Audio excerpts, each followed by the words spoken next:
ये कहानी हरिधाम नाम के एक छोटे से गांव की है, जहां रामलाल नाम का एक गरीब किसान रहता था। रामलाल का इस दुनिया में उसकी बेटी मीरा के अलावा कोई नहीं था। अभी कुछ ही समय पहले उसके पत्नी का देहांत हुआ था। पत्नी के देहांत के बाद रामलाल को अपनी बेटी की परवरिश और घर चलाने की जिम्मेदारी अकेले ही निभानी थी। रामलाल के पास एक छोटा सा खेत था, जिसमें वह मेहनत करके किसी तरह से अपने और अपने बेटी के लिए जरूरी साजो सामान का इंतजाम करता था। ये उस समय की बात है जब गांव में भयंकर सूखा पड़ा था। गांव में सभी की फसल पूरी तरह से बर्बाद हो चुकी थी। फसल बर्बाद होने के कारण रामलाल के पास अब कमाई का कोई जरिया नहीं था। उसके पास जो बचे कुचे पैसे थे वो भी खत्म हो चुके थे। रामलाल के पैसों के परेशानी के कारण उसने कुछ समय से मीरा के स्कूल की फीस भी नहीं भरी होती है। इसी चिंता से रामलाल घर के बिस्तर पर परेशान होकर बैठा होता है। तभी उसे परेशान देख उसकी बेटी मीरा उसके पास आती है। क्या हुआ पिताजी, आज आप बहुत परेशान दिखाई दे रहे हो। कोई परेशानी है क्या? नहीं बेटी, कोई परेशानी नहीं है, बस ऐसे ही। नहीं पिताजी, कोई परेशानी तो है, मुझे बताइए क्या हुआ है। कुछ नहीं बेटी, बस तुम तो जानती हो कि इस साल सूखा पड़ने के कारण हमारी सारी फसल खराब हो चुकी है और मेरे पास थोड़े बहुत जो पैसे थे वो भी खत्म होने को है। इसीलिए अगली फसल तक घर किस तरह चलाऊं, ये चिंता मुझे खाए जा रही है। पिताजी, आप चिंता क्यों कर रहे हो? आपकी मदद के लिए मैं भी कोई काम कर लेती हूँ। नहीं बेटी, उसकी कोई जरूरत नहीं है, तुम बस अपनी पढ़ाई पर ध्यान दो, मैं कुछ करता हूँ। पिताजी, इस मौके पर बोलना सही नहीं है, परंतु स्कूल के हेडमास्टर फीस के लिए बोल रहे थे। हाँ बेटा, तुम उसकी चिंता मत करो, मैं किसी भी तरह कल परसों तक तुम्हारे स्कूल की फीस भर दूंगा। ठीक है पिताजी, मैं कल हेडमास्टर को कह दूंगी कि आप आज कल में फीस भर देंगे। फिर वहाँ से मीरा अपने कमरे में चली जाती है। मीरा को बोल तो दिया है कि कल परसों तक उसकी स्कूल फीस भर दूंगा, पर मेरे पास तो कल के राशन भर के पैसे नहीं है। इसी चिंता से परेशान होकर रामलाल अपने घर में टहलने लगता है।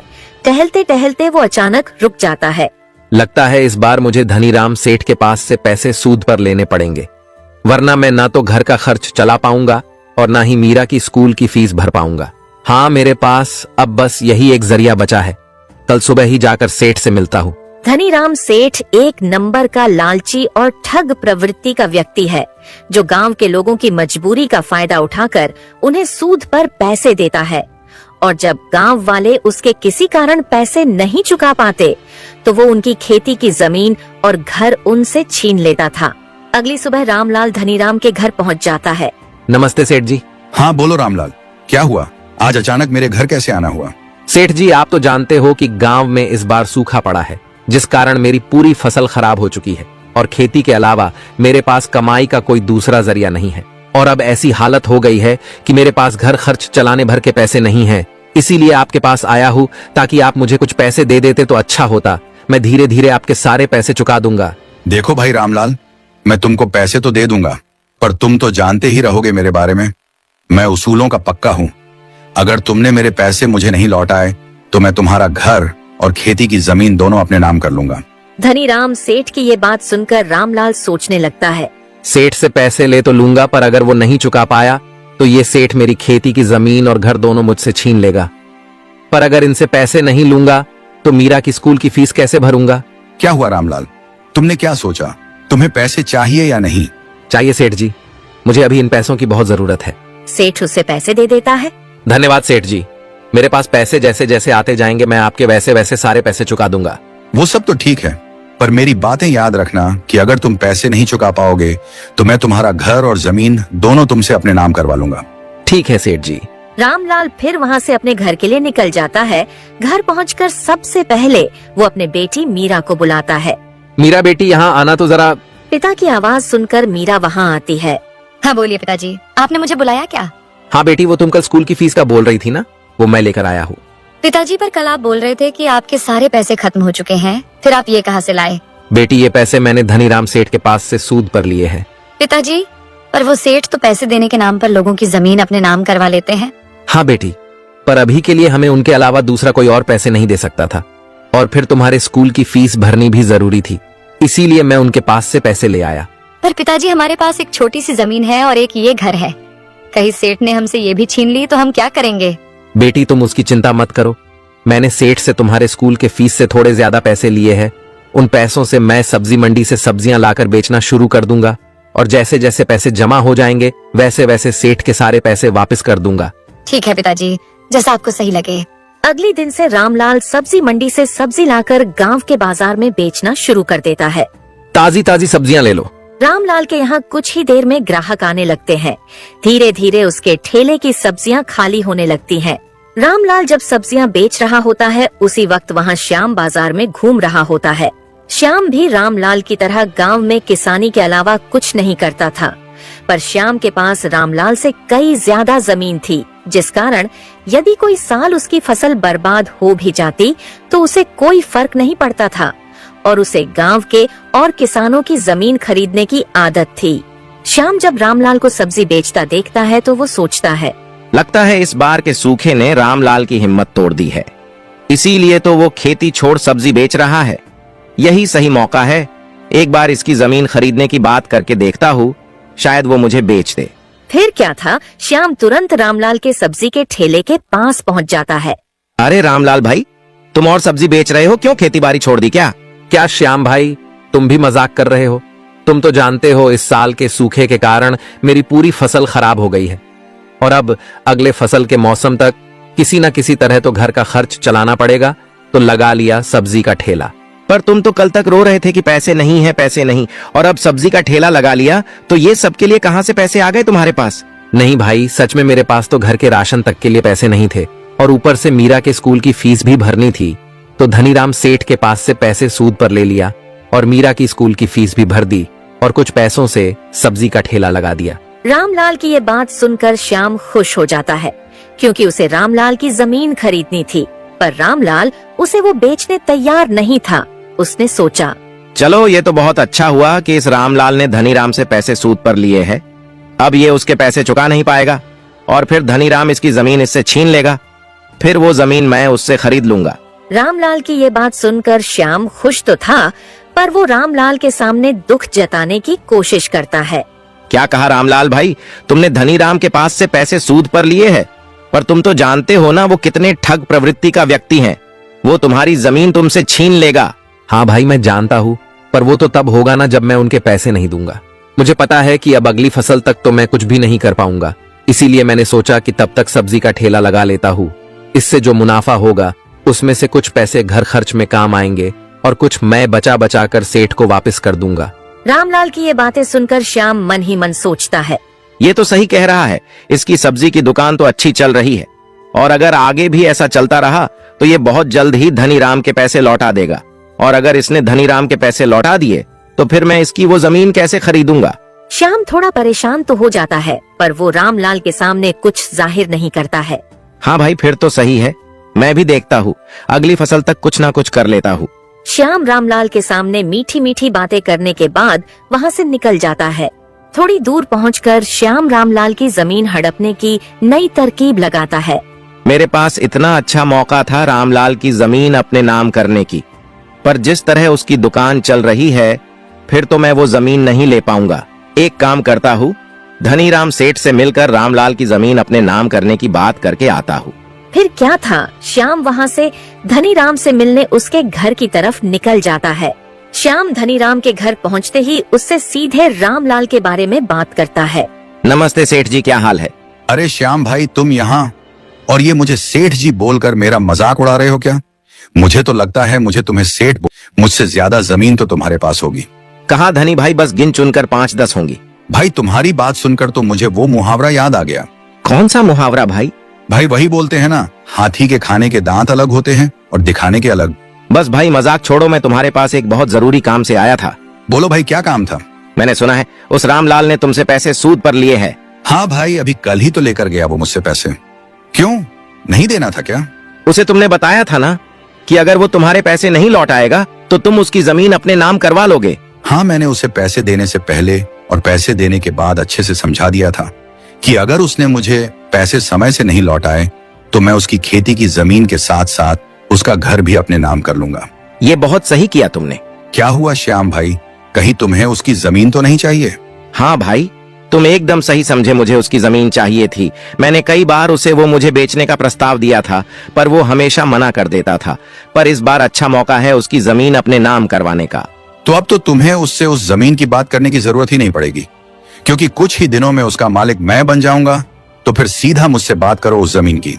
नहीं भाई, तुम्हें इतना खुश होने की जरूरत नहीं है। वो तुम्हें अपनी जमीन इतनी आसानी से नहीं देगा, मैं जानता हूँ उसे। क्या बात कर रहे हो भाई, इस बार तो सूखा पड़ चुका है और अगली फसल की तैयारी करने में अभी बहुत समय है, तो वो मुझे पैसे कैसे चुका पाएगा? मैंने भी जब सुना कि उसने तुमसे पैसे लिए हैं तो मुझे लगा मैं अब सीधा तुमसे जमीन खरीद लूंगा। पर उसने तुमसे जो पैसे लिए हैं उनसे गांव के बाजार में सब्जी का ठेला लगा लिया है, और मैं खुद देख कर आ रहा हूँ वो बहुत अच्छा चल भी रहा है। और अगर इसी तरह उसकी सब्जियां बिकी तो वो कुछ ही दिनों में तुम्हें तुम्हारे पूरे पैसे वापस कर देगा। श्याम की बात सुनकर धनीराम भी थोड़ा चौंक जाता है। क्या कहा श्याम भाई तुमने? अगर ऐसा हुआ फिर तो उसकी जमीन और घर दोनों मेरे हाथ से चले जाएंगे। नहीं भाई, मेरे पास एक तरकीब है जिससे तुम्हें तुम्हारे पैसे भी मिल जाएंगे और उसका घर भी, पर उसके बदले तुम्हें मुझे उसकी जमीन देनी पड़ेगी। मुझे मंजूर है भाई, बताओ क्या तरकीब है? भाई, कोई बहुत बड़ी तरकीब नहीं है। तुम बस रामलाल से अपने पैसों का पूछते रहना, और जैसे ही वो कहे कि 2-3 दिनों में दे दूंगा तो फौरन मुझे बता देना। मैं उसके सारे पैसे चुरा लूंगा तो वो तुम्हें पैसे नहीं दे पाएगा, और अगर वो पैसे नहीं दे पाया तो जमीन और घर तुम्हें देना पड़ेगा, और चुराए हुए पैसे भी मैं तुम्हें लाकर दे दूंगा। इससे तुम्हें तुम्हारे सारे पैसे भी मिल जाएंगे और घर भी। उसके बदले तुम मुझे उसकी जमीन दे देना। श्याम की तरकीब सुनकर धनीराम सोचता है, सही है, इसमें तो मेरा ही फायदा है। चोरी भी श्याम करेगा और मुझे मेरे पैसे भी मिल जाएंगे, और साथ ही साथ रामलाल का घर भी। मुझे मंजूर है श्याम भाई, मैं थोड़े थोड़े दिनों में रामलाल से पैसों के बारे में पूछता रहूंगा, और जैसे लगेगा कि उसके सारे पैसे जमा हो गए मैं फौरन तुम्हें बता दूंगा। फिर क्या था, श्याम वहाँ से अपने घर के लिए निकल जाता है। अगले दिन धनीराम रामलाल से मिलने बाजार जाता है। धनीराम जब रामलाल के ठेले के थोड़ी दूरी पर पहुंचा तो उसने देखा कि उसकी दुकान में बहुत भीड़ लगी थी।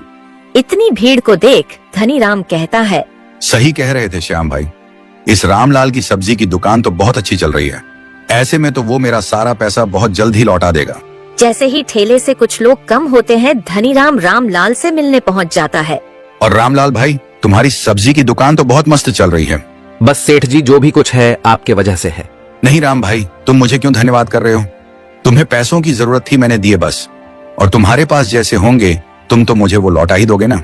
हाँ सेठ जी, मेरे पास जैसे जैसे पैसे आते रहेंगे मैं वैसे वैसे आपके सारे पैसे लौटाता जाऊंगा। नहीं रामलाल भाई, तुम्हें ऐसा करने की कोई जरूरत नहीं है। तुम थोड़े थोड़े पैसे मत देना, तुम्हारे पास जैसे ही पूरे पैसे हो जाए तो एक साथ में दे देना। ठीक है सेठ जी, ये भी सही रहेगा। फिर भी कितने दिन लगेंगे तुम्हें पूरे पैसे जमा करने में? सेठ जी, अगर ऊपर वाले की दुआ से सब सही चला तो 1 महीने में आपको आपके पूरे पैसे चुका दूंगा, सूद समेत। फिर तो बहुत सही रहेगा भाई। ठीक है, तो तुम काम करो, मैं चलता हूँ। फिर क्या था, धनीराम वहाँ से अपने घर के लिए निकल जाता है और रामलाल अपनी दुकान संभालने में व्यस्त हो जाता है। कुछ दिनों तक ऐसे ही चलता है। रामलाल अपनी दुकान से बहुत मुनाफा कमाता है। अभी धनीराम को कुछ ही दिन हुए थे रामलाल से मिलकर, पर श्याम की तरकीब के हिसाब से वो फिर से रामलाल से मिलने पहुंच जाता है। और रामलाल भाई, क्या हाल है और दुकान कैसी चल रही है? सब बढ़िया है सेठ जी, और ऊपर वाले की दुआ से दुकान भी बहुत मस्त चल रही है। चलो फिर तो सही है, इसका मतलब तुम बहुत जल्द ही मेरे पैसे लौटा दोगे। हाँ सेठ जी, कुछ जमा हो गए हैं, कुछ बाकी है। जैसे हो जाएंगे आपको लाकर दे दूंगा, पर अब महीना नहीं लगेगा, शायद थोड़ा जल्दी हो जाएगा। ठीक है भाई, पर याद रखना पूरा एक साथ देना है। हाँ सेठ जी, पूरा एक साथ ही दूंगा। धनीराम वहाँ से चला जाता है, पर जाते वक्त रामलाल उसके साथ श्याम को देख लेता है, पर उसे अब तक इनके तरकीब के बारे में कुछ पता नहीं था। इसी तरह कुछ और दिन बीत जाते हैं। देखते देखते रामलाल कुछ ही दिनों में सारे पैसे जमा कर लेता है। अब बस उसे ब्याज के पैसे जमा करने थे। चलो, सेठ से जितने पैसे लिए थे वो तो जमा हो गए, बस अब 2-3 दिनों में बस ब्याज के पैसे जमा कर लेता हूँ, फिर सेठ के पैसे उन्हें वापस कर दूंगा। अगले दिन जब रामलाल अपने ठेले पर सब्जियां बेच रहा होता है, उसी वक्त वहाँ सेठ धनीराम पहुँच जाता है। अरे आइए सेठ जी, बोलिए कैसे आना हुआ? कुछ नहीं रामलाल भाई, बस बाजार के कुछ लोगों से पैसे लेने थे तो वही लेने आया हूँ, और तुम्हारा ठेला भी पास में था तो सोचा तुमसे भी मिलता चलूं। और बताओ भाई, क्या हुआ, मेरे पैसे जमा हो गए या अभी समय लगेगा? धनीराम सेठ से फिर से अपने पैसों के बारे में पूछता देख रामलाल सोचता है, ये सेठ जी हर 3-4 दिन में बार बार एक ही सवाल पूछने क्यों आ जाते हैं? नहीं सेठ जी, आपके पूरे पैसे तो जमा हो गए हैं, बस ब्याज के पैसे बाकी है, वो भी 2-3 दिनों में हो जाएंगे और पैसे जमा होते ही मैं खुद आकर आपके सारे पैसे वापस कर दूंगा। रामलाल की ये बात सुनकर धनीराम सोचने लगता है। चलो ये सही समय है, श्याम भाई को बोल देता हूँ ताकि वो इसके यहाँ चोरी कर ले। ठीक है रामलाल भाई, तो फिर मैं चलता हूँ, तुम्हारे पास पैसे जमा होते ही घर आकर दे जाना। धनीराम जब रामलाल की दुकान से जाता है तो इस बार वो धनीराम को फिर से श्याम के साथ देख लेता है और दोनों को फिर एक बार साथ देखकर उसे कुछ गड़बड़ लगता है। ये हर बार जब भी सेठ जी मेरे यहाँ से जाते हैं तो हर बार उनको ये श्याम भाई कहाँ से मिल जाते हैं। कहीं तो कुछ गड़बड़ है, एक बार इन दोनों का पीछा करके देखता हूँ। फिर क्या था, रामलाल भी उन दोनों के पीछे पीछे चला जाता है। रामलाल की दुकान से थोड़ी दूरी पर आकर धनीराम और श्याम दोनों रुक जाते हैं और आपस में बात करने लगते हैं। उन दोनों से थोड़ी ही दूरी पर छुपकर रामलाल दोनों की बातें सुनने लगता है। क्या हुआ धनीराम भाई, और कितने दिन लगने वाले हैं इस रामलाल को पैसे जमा करने में? भाई तुम आज रात की तैयारी कर लो, रामलाल के घर से पैसे चुराने की, क्योंकि उसने रकम जमा कर लिया है, बस ब्याज के पैसे जमा करना बाकी है। क्या कह रहे हो धनीराम भाई? यानी रामलाल ने तुमसे जितना लिया था उतना पूरा जमा कर लिया? हाँ भाई, बस ब्याज के पैसे बाकी हैं। फिर तो सही है, मैं आज रात को उसके घर से सारे पैसे चुरा लूंगा और फिर आप उससे पैसे मांगने कल चले जाना। भाई पर उसने बोला है कि ब्याज के पैसे जमा करने 2-3 दिन लगेंगे, फिर कल कैसे मांगने चला जाऊं? तुम कल जाकर उससे पैसे मांगना और बोलना मुझे थोड़ा जरूरी है, मुझे चाहिए तो चाहिए, और मना करने लगे तब 1 दिन का समय दे देना और कहना अगर कल तक पैसे नहीं मिले तो घर और जमीन मेरे नाम कर दे। 1 दिन में तो वो इतने पैसे जमा नहीं कर पाएगा और इस तरह वो खुद ब खुद परेशान होकर जमीन और घर आपके नाम करने राजी हो जाएगा।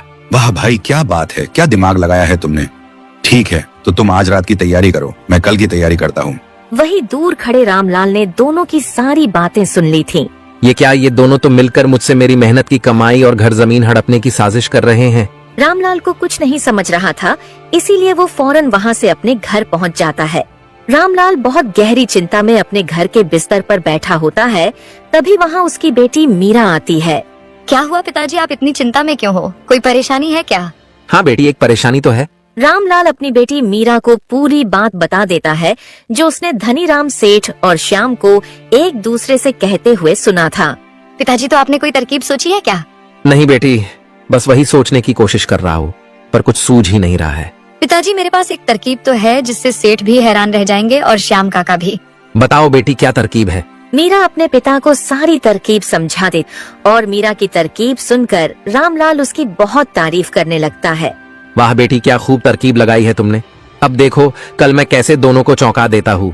फिर क्या था, रामलाल और मीरा दोनों अपने तरकीब पर काम करने के बाद खाना वगैरह खाकर सोने चले जाते हैं। फिर कुछ समय बाद जब रामलाल अपने कमरे में सो रहा होता है, उसी वक्त श्याम धीरे से उसके कमरे में आकर उसके अलमारी से सारे पैसे लेकर वहाँ से चला जाता है। अगली सुबह श्याम सारे पैसे लेकर धनीराम के पास पहुँचता है और सारे पैसे धनीराम को दे देता है। धनीराम भाई, अपने तरकीब के हिसाब से मैं सारे पैसे लेकर आ गया हूँ। अब तुम सीधा उस रामलाल के पास पहुँच जाओ और अपने पैसे मांगो, और अगर रोने धोने लगे तो 1 दिन का समय दे देना, और याद रहे उसको ये भी बोल देना कि अगर तुम कल तक पैसे नहीं दोगे तो मैं तुम्हारी जमीन और घर अपने नाम कर लूंगा। हाँ भाई, तुम उसकी चिंता छोड़ दो, मैं अभी जाकर उस रामलाल को थोड़ा डरा कर आता हूँ और उसको ये बात भी बोल दूंगा। फिर क्या था, धनीराम उसके घर से रामलाल के घर के लिए निकल जाता है। यहाँ धनीराम रामलाल के घर के लिए निकलता है और वहाँ रामलाल के घर पर रामलाल और मीरा सेठ का इंतजार कर रहे होते हैं। क्या हुआ पिताजी, अब तक सेठ जी आए नहीं? हाँ बेटी, मैं भी तो उन्हीं का इंतजार कर रहा हूँ। मुझे डर लग रहा है कहीं कुछ गड़बड़ ना हो गई हो। पिताजी, आप चिंता क्यों कर रहे हो? अगर कोई गड़बड़ हुई होगी तो भी हम उससे निपट लेंगे।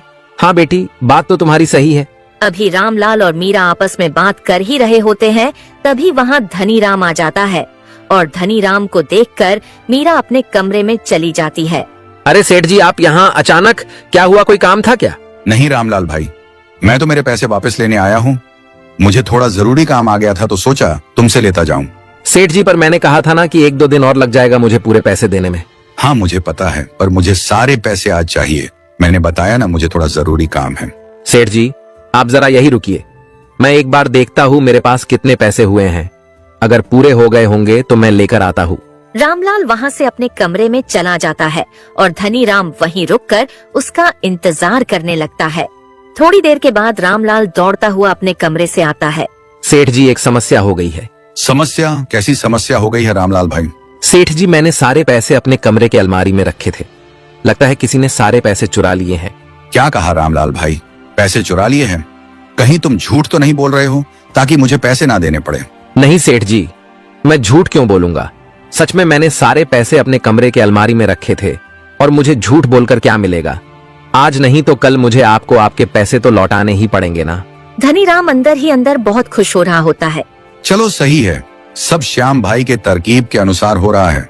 अब इसको थोड़ा और डराकर कल तक की मोहलत देकर यहाँ से निकलता हूँ। देखो रामलाल भाई, मुझे ये सब कुछ नहीं सुनना है। मुझे मेरे पैसे चाहिए और अगर तुम अभी नहीं दे सकते तो मैं कल सुबह आ जाता हूँ। पर कल मैं कोई बहाना नहीं सुनूंगा और अगर तुम कल मुझे मेरे पैसे नहीं दोगे तो तुम्हें कल तुम्हारा ये घर और तुम्हारी खेती मेरे नाम करना होगा। धनीराम की ये बात सुनते ही दूसरे कमरे से मीरा निकल कर आती है। क्या हुआ पिताजी, कहीं आप सेठ जी के पैसे तो नहीं ढूंढ रहे थे अपने कमरे में? हाँ बेटी, मैं वहीं ढूंढ रहा था अपने कमरे में, पर लगता है रात को किसी ने अलमारी से सारे पैसे चुरा लिए हैं। पिताजी, शायद आपकी याददाश्त कमजोर हो चुकी है, क्योंकि आपने तो सारे पैसे मुझे दिए थे रखने के लिए। ये लीजिए, पैसे और दे दीजिए सेठ जी को। अरे हाँ बेटी, मैं तो भूल ही गया था। अच्छा हुआ तुम आज घर पर ही हो, वरना मैं तो सेठ जी को पैसे दे ही नहीं पाता। ये लीजिए सेठ जी, आपके सारे पैसे ब्याज के साथ है, एक बार गिन लीजिएगा। रामलाल धनीराम को उसके पैसे दे देता है। रामलाल के पैसे देते ही धनीराम सोचने लगता है, ये कैसे हो गया? रामलाल के सारे पैसे तो श्याम भाई ने चुरा कर मुझे लाकर दे दिए थे, तो ये रामलाल कहाँ से पैसे लेकर आ गया? क्या हुआ सेठ जी, क्या सोच रहे हो? यही ना कि मैं ये पैसे कहाँ से लेकर आ गया। रामलाल की ये बात सोचकर धनीराम चौंक जाता है। सेठ जी, चौंकिए मत, मैं सब जानता हूँ। आप और श्याम भाई ने मेरी जमीन हड़पने के लिए क्या क्या तरकीब लगाई है, पर आप लोगों की नसीब फूटी समझिए या मेरी अच्छी किस्मत, जो भी हो। मैंने कल आप दोनों की बात सुन ली थी और मेरी बेटी की तरकीब की वजह से रातों रात आप दोनों को चौंकाने का सारा इंतजाम कर लिया था। सेठ जी, श्याम भाई ने जो रुपए आपको लाकर दिए हैं वो सारे नकली हैं। फिर क्या था, धनीराम रामलाल से माफी मांगने लगता है। दोस्तों, इस तरह अपनी पूरी मेहनत से रामलाल ने धनीराम से लिए सारे पैसे जमा कर लेता है और वहीं उसकी बेटी मीरा की सूझबूझ से वह डूबने से बच भी जाता है।